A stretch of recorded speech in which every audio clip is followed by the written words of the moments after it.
একটা সুন্দর পৃথিবীতে বাস করি। চেয়ে দেখো কত সুন্দর প্রকৃতি তোমার চারপাশে।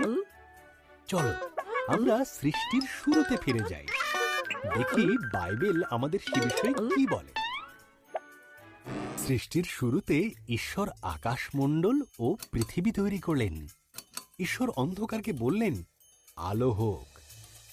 এই আলোকে তিনি নাম দিলেন দিন, আর অন্ধকারকে নাম দিলেন রাত্রি।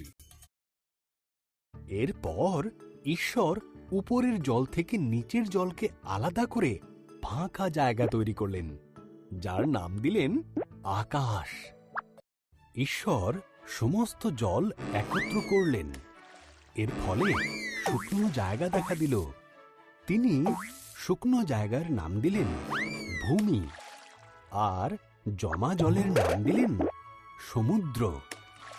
তারপর তিনি তৈরি করলেন ঘাস, শস্য ও গাছপালা।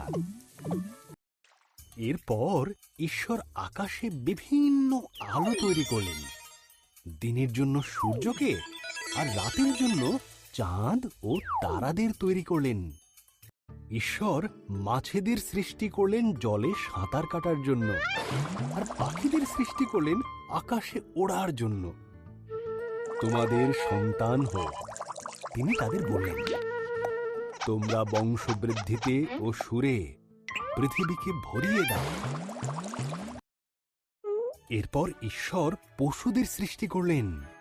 তিনি গৃহপালিত পশু, অন্য পশু ও সরীসৃপ প্রাণী তৈরি করলেন। ঈশ্বর বললেন, আরো একটি সৃষ্টি বাকি আছে, যা সবার মধ্যে অত্যন্ত মূল্যবান। তাই তিনি নিজের মতন করে পুরুষ ও নারী সৃষ্টি করলেন। তিনি বললেন, তোমাদের সন্তান হোক, পৃথিবীর দায়িত্ব নাও, মাছ ও পশু পাখিদের যত্নে রেখো।